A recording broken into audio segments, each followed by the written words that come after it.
തന്റെ സ്വന്തം പാർട്ടിയായ കോൺഗ്രസ് പാർട്ടിയാണ് തന്നെ വഞ്ചിച്ചതെന്ന പ്രസ്താവനയുമായി സൂറത്തിൽ കോൺഗ്രസ് സ്ഥാനാർത്ഥിയായി പത്രിക സമർപ്പിക്കുകയും പിന്നീട് തള്ളിപ്പോവുകയും ചെയ്ത നീലേഷ് കുംഭാനി.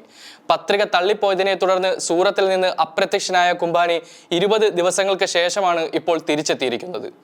പിന്താങ്ങിയവരുടെ ഒപ്പുകൾ വ്യാജമാണെന്ന് തെളിഞ്ഞതിനെ തുടർന്നാണ് കുംഭാനിയുടെ നാമനിർദ്ദേശ പത്രിക തെളിയത്. എന്നാൽ ഇക്കാര്യം തനിക്ക് അറിയില്ലെന്നാണ് അദ്ദേഹത്തിന്റെ ഇപ്പോഴത്തെ വാദം. ഞാൻ വഞ്ചിച്ചെന്നാണ് കോൺഗ്രസ് നേതാക്കൾ ആരോപിക്കുന്നത്.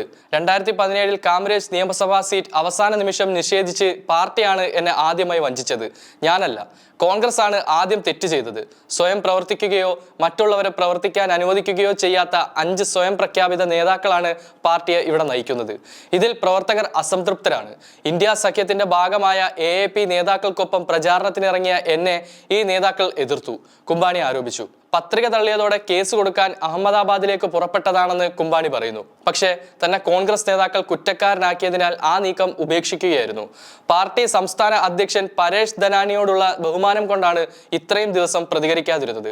പാർട്ടി തന്നെ മത്സരത്തിനിറക്കിയ സ്വതന്ത്രർ പിൻവാങ്ങിയില്ലെങ്കിൽ സൂറത്തിൽ മത്സരം ഉണ്ടാകുമായിരുന്നുവെന്നും കുംഭാനി പറഞ്ഞു. നാമനിർദ്ദേശ പത്രിക തള്ളിപ്പോവുകയും BJP സ്ഥാനാർത്ഥി എതിരില്ലാതെ തിരഞ്ഞെടുക്കപ്പെട്ടതായി പ്രഖ്യാപിക്കുകയും ചെയ്തതോടെ കുംഭാനിയെ സൂറത്തിൽ നിന്ന് കാണാതാവുകയായിരുന്നു. പിന്നാലെ കോൺഗ്രസ് അദ്ദേഹത്തെ 6 വർഷത്തേക്ക് പാർട്ടിയിൽ നിന്ന് പുറത്താക്കുകയും ചെയ്തു. ഇന്ത്യയുടെ തെരഞ്ഞെടുപ്പ് ചരിത്രത്തിൽ തന്നെ കേട്ടുകേൾവിയില്ലാത്ത സംഭവമായിരുന്നു ഇത്തവണ സൂറത്തിൽ സംഭവിച്ചത്. പലതരത്തിലുള്ള നാടകീയ നീക്കങ്ങൾക്കൊടുവിൽ ഒരു സ്ഥാനാർത്ഥി എതിരില്ലാതെ വിജയിച്ച സൂറത്ത് തെരഞ്ഞെടുപ്പ് ഫലപ്രഖ്യാപനം വലിയ രീതിയിലുള്ള ചർച്ചകൾക്കാണ് രാജ്യത്ത് വഴി തുറന്നത്. ആദ്യം കോൺഗ്രസ് സ്ഥാനാർത്ഥിയുടെ പത്രികയായിരുന്നു തള്ളിയത്. അതിന് പിന്നാലെ BSP സ്ഥാനാർത്ഥിയും ഒപ്പം സ്വതന്ത്ര സ്ഥാനാർത്ഥികളും പത്രിക പിൻവലിച്ചു.